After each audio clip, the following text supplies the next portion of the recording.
Hi everyone, welcome to La Riva episode with Tom Godin and Boy Godin.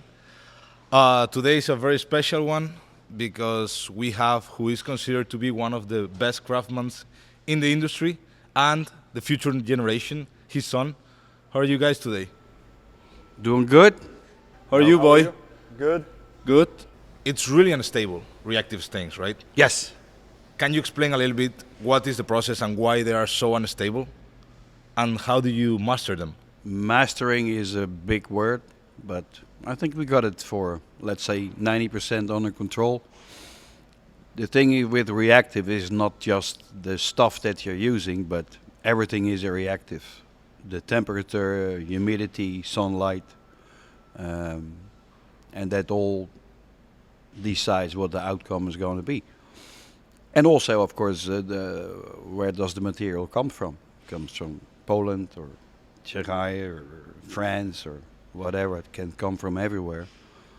And all those different areas, they cause different tannins in the wood, so it reacts different.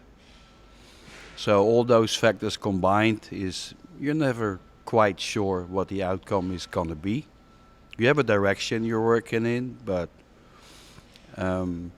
the expertise, if you can say expertise, comes in tweaking. What's the reactive that you like playing with the most? I can say that on camera. Fire? Because Yeah. so people understand. That's also yeah. You can torch the wood. You can brush it. You can steam it. You can do so many things with it. You like bleaching? Bleaching. Yeah. Why? Bleaching is because every step of the process it changes. What's your favorite color of the collection? My favorite color still is the smoked white. My favorite would be Phantom. Yes. Yep. Phantom would be my most favorite. Elegant, unique, and white. Cannot get this white with a regular stain, right? Nope. It turns pink Always pink. or blue. Yeah. Or purple. Salmon. Yeah. Salmon why color. is that? Because of the ambering of the wood itself. What would be your dream? What would you like to achieve? Because you're super young. Like you're probably one of the youngest personalities in the industry right now, and you have Tom as your mentor. He's my master. So you have an enormous future ahead of you. What would you like to do? What's your vision? What's your dream? Many things. So yeah, I would like to manufacture planks from manufacturing to end product. Pretty So much. knowing and experimenting everything, right? Other than that, yeah, I would love to visit certain countries where our raw materials come from and see how the environment has its effects on the wood. Yeah, I think that would be great, and I think that we should record it too. Yep. Going there, finding the trees, seeing how it varies. What do you think about that? French oak versus European oak from any region? The French oak has a lot of tannin because it's in areas that are always have lots of water-rich areas, and the seasons and it's fertile ground, and so it grows fast. Have a white grain, lots of tannin. So I love to work with it, but to see the difference between oak coming from Romania or Bulgaria or France or Poland is pretty hard. You have to be a true expert. Can you tell, especially when you apply the reactive stains, I feel that the way they react, you can kind of tell from which area is coming. Yes, you can. Especially the more up north you go to Russia, that it gets less and less. Yeah, right. And also the grain, how steady are the seasons over the years? You will get a more straight grain Yes. or a more... Yes. The trees at the end of the day are looking Yeah. always for sun. So Yep. the way you grow, if it's in an environment that is saturated, the trees are going to have a lot of twists and the grain is going to be kind Yep. of funny, right? Yep, and the slow growers in cold areas, it's more straight. Yes. But Crazy. Yeah, we have to kind of compromise in the middle because mostly all of our products in Riva are made with regular stains, with water-based stains. And for those products, we're looking for a kind of European oak that is very stable on grain, very stable on color, and that's why we believe the eastern part of Europe is the best on that, because the seasons are more steady and it's more uniform in color. So for that contemporary look, it's ideal, but for the reactive stains, it doesn't react as fast or as much. So it's kind of the balance, the perfect balance, I will say. I think that we have something really cool going on. I think that our industry in general is pretty outdated, and we're trying to make it sexier, to make it younger. I know, that's why you're here.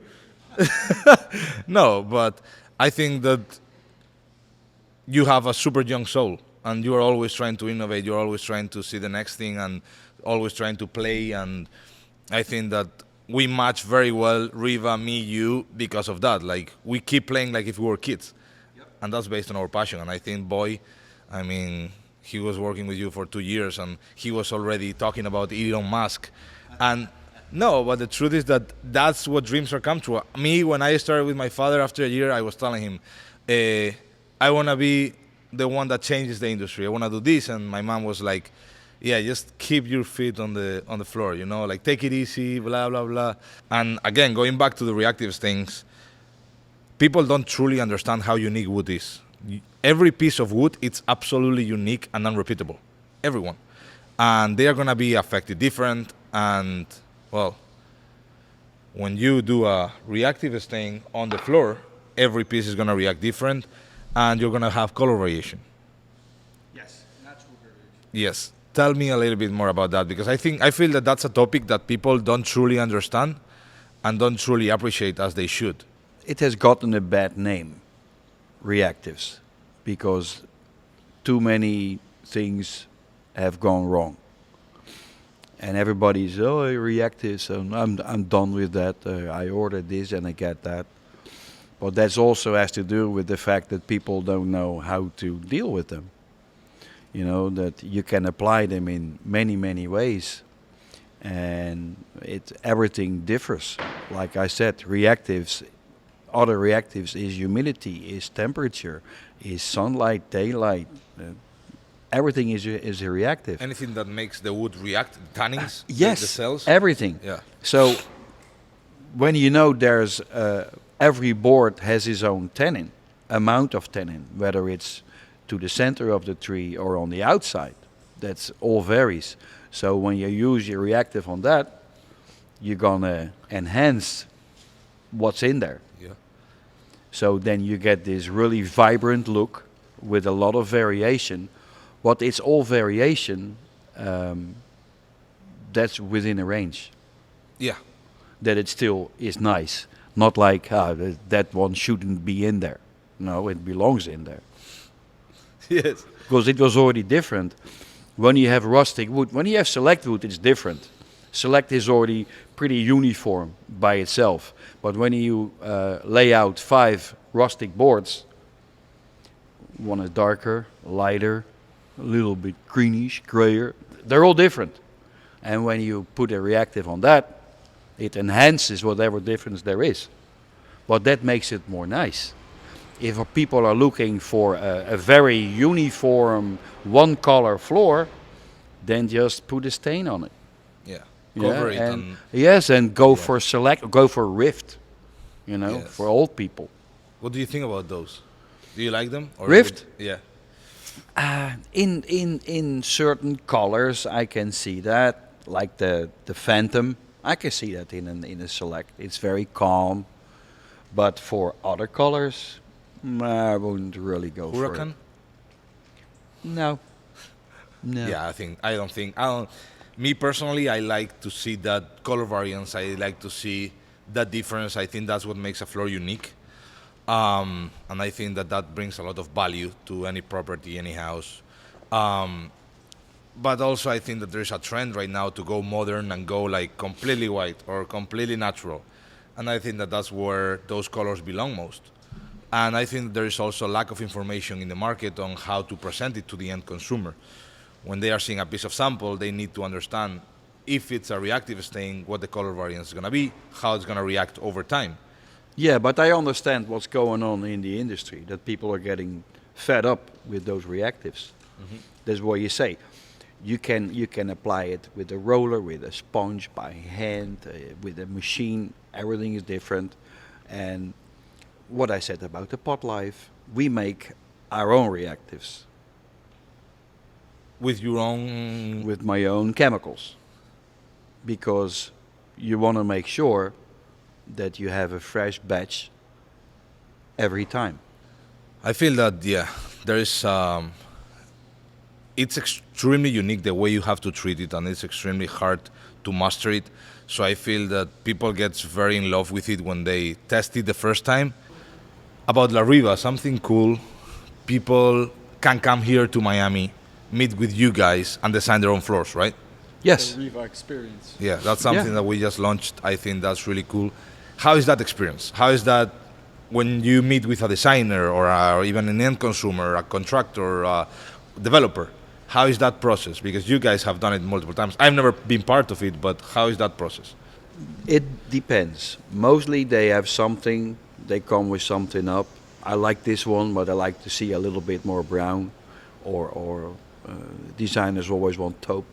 Taupe? I want some taupe, yeah. Okay. Little taupey. And then they say, if you can do that, can you make it a little more gray, a little more brown, a little more taupe? Yeah, we can do that. We cannot do everything, but we can always work in a certain direction. And that's the fun part too, especially when you have something where you can work from, because the most horrible thing you can get is somebody getting in. I'm looking for something gray. Gray is the most How many? challenging one. No, it's not a challenging color, but there's 50 shades of gray, but there are 5,000 shades of gray. You cannot say I want something grayish. You need a sample. You need a sample. I want this, but a little bit more dark gray, or like whatever. But a direction where you can go through. Same as a picture. People come with a picture. Oh yeah, that's hard. They're deceiving. Yeah. They are so deceiving. So do you guys have, I've seen it there, a bunch of samples that is kind of the library where you bring the customers at the beginning, they pick, and then you go where, like, which one do you like, and then you guide them, right? Yes. And then you start, do you do it by hand, do you do it by machinery? How do you do the process of start working on samples? Do you want to say? He's like, now I can't talk. Yeah. Well, our sample library is a start, and then from there they can point to a certain direction where they can say, hey, I would like, let's say, that sample, but I want it with a whitewash. And then we have an indication in case they don't have a sample, and that's where the start of their personal floor will come. And it's also for matching purposes, my library, where I can find things I may have tried in the past and it comes close to a color and I say, oh, a little bit of this, a little bit of that, and that's where the start of That a was unique... the original Yeah, of process. it. You know, Yeah. of everything that we make, cut a little piece off, Hang write it. down on the back what you did with it, and then you have a reference for it. Everybody comes something, you go buy it and say, hey, this comes pretty. What are you gonna do with it? And do you just do colors, or do you also do textures? Do you do Yeah, different formats, we, patterns? Wire brushing, hand scraping, hand scrape bevels, So basically, anything that they can dream of, they bring it. we can They do can it. even bring. One customer brought porcelain tile, and then you match it.